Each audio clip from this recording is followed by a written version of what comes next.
Hey guys, welcome back to When Cathy Colors, and today we will be doing a new tutorial all on how to do 3D bubbles for your coloring pages. This is a page by Collette Fergus for Color On magazine, and I colored this page for their February issue.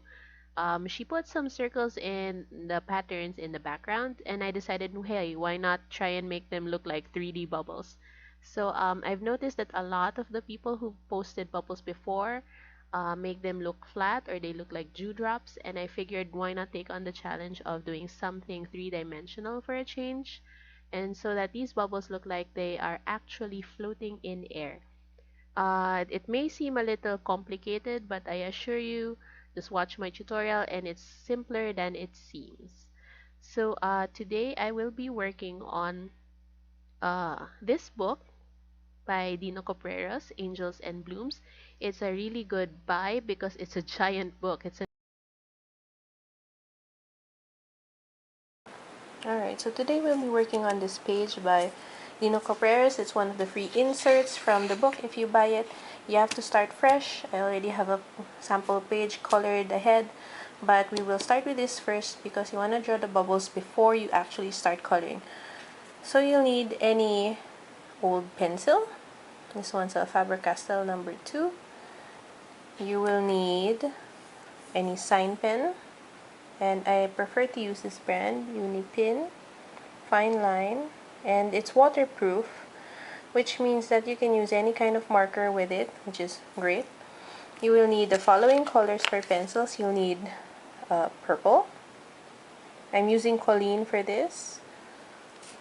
You'll need pink. You'll also need a light blue and a sort of yellowy orange. An orange that's very more on the yellow side. Okay, so let's get started. So it's very simple. You want to choose a page with a lot of space around it, and I would just choose where I want to put the bubbles. So I want to put one here, and it's just a matter of adding where you want to add the bubbles. I tend to put in blank spaces on some parts where I cover some areas actually. It makes it look more realistic that way. And then I just go ahead and trace that with my ink pen. Your bubbles don't need to be so perfect. Don't worry about it if they're not perfect circles at this point. And after you line them, you just need to use your eraser and just... Alright, so we'll be working on this page. I've already colored everything in using markers. And this is a gorgeous page by Dino Copreros. I used Sharpies and Chameleon Pens for this beautiful effect. And make sure you always have a scrap sheet of paper underneath, just so that it doesn't bleed through, especially if you use alcohol-based markers. But if you use water-based markers, then it shouldn't be a problem. And since I've colored everything in, notice I've just avoided where the bubbles will be. Alright, so I focused on these two bubbles so that you can see what I'm doing. And you want to use the marker which you used for the background. So for this one, I just used a regular old Sharpie. And what I do is I simply trace like an outline around it.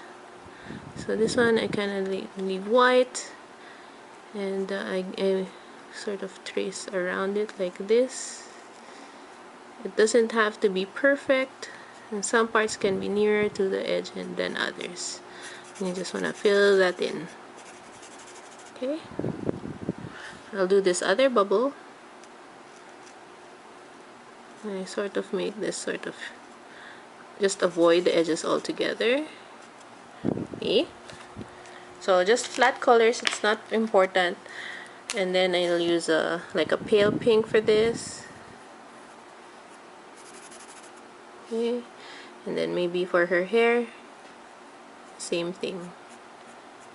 Okay, because I'm going with a really Valentine's-y theme for this.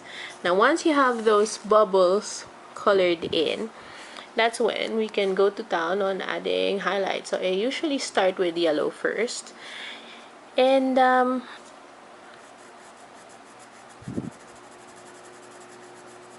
as a sort of reflection. and then a bit here. So here I also add the reflection along the edges, and then I move on with my blue, and then sort of just like add random details.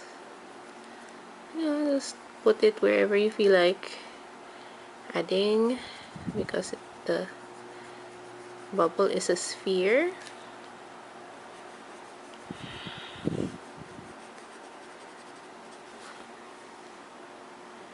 So it's getting there, and then you want to add some pink. But since the work is already kind of pink, you don't need to add so much. And then lastly, I add some purple. So you've let the colors blend together, and you want to preserve that white as much as you can.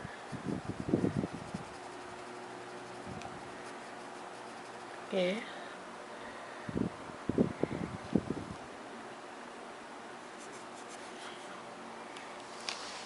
And then a very crucial step would be to add some bubble highlights.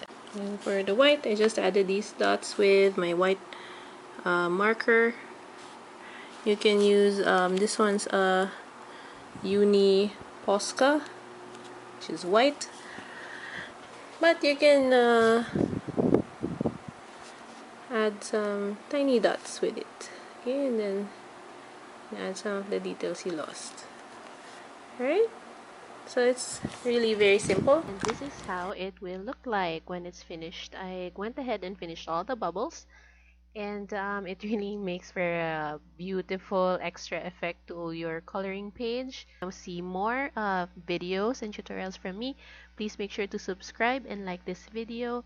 You can catch me on my When Cathy Colors Facebook page, on my Instagram, and right here on YouTube. So thank you guys for watching. Hope to see you again next time. Bye!